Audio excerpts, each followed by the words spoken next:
Deep in the jungles of Cambodia stand the remains of one of the greatest civilizations the world has ever known. Massive stone temples swallowed by vines, silent waterways that once fed an empire, and hallways echoing with the ghosts of a vanished people. This is Angkor, the heart of the mighty Khmer Empire, a superpower of Southeast Asia that collapsed almost overnight. How does a civilization capable of building wonders like Angkor Wat simply disappear? This is the mystery of the Khmer Empire's fall. The Khmer Empire began in the 9th century and quickly grew into an unstoppable force.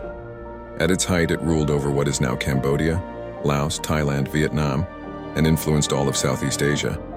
Its kings built vast networks of canals, reservoirs, and rice fields. Its architects raised temples so immense they rivaled the pyramids of Egypt, carved from millions of sandstone blocks transported from miles away.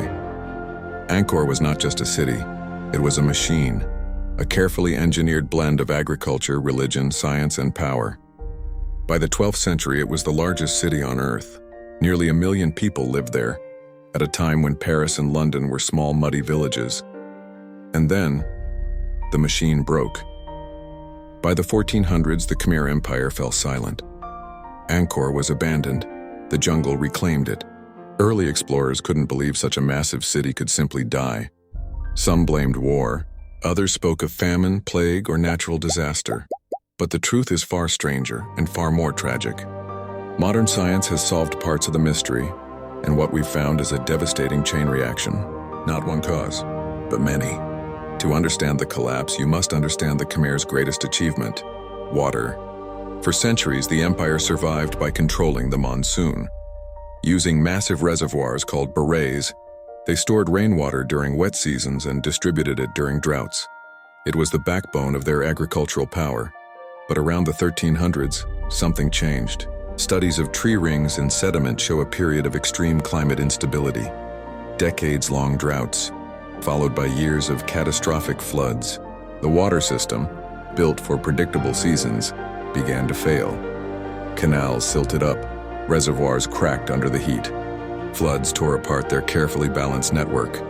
Angkor's greatest strength became its fatal weakness.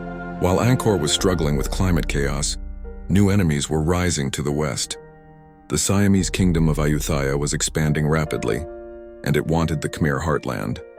With the empire weakened, Ayutthaya began raiding Angkor's borders. In 1431, the Siamese army marched directly into Angkor and seized it. But surprisingly, there was little resistance. The city was already nearly empty. Angkor hadn't fallen to war. War simply took what was left. Another piece of the puzzle: religion. For centuries, Angkor was a Hindu empire dominated by god-kings. But starting in the 13th century, Theravada Buddhism spread across Southeast Asia.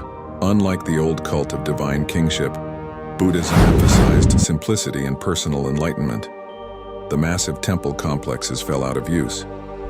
The royal court relocated south to Phnom Penh, where the rivers offered easier trade. The spiritual heart of the empire shifted, and the city that once symbolized power was no longer vital. Angkor wasn't conquered, it was abandoned. So what truly caused the Khmer Empire's collapse? The answer isn't a single disaster, it's a perfect storm. Climate change destroyed their water system. Infrastructure failure crippled their food supply. Foreign invasion pressured a collapsing state. Religious transformation pulled the population toward new centers. Every pillar of society weakened at the same time. And like a great tree rotted at the root, the empire fell with barely a sound. Today, Angkor remains one of the world's greatest archaeological wonders, a monument to human brilliance and a warning about fragility. The Khmer Empire teaches us that even the mightiest civilizations can vanish when the world around them changes faster than they can adapt. A silent empire, a city swallowed by the jungle, and a mystery finally coming into focus. This is Crimes and Tragedies. Thank you for watching.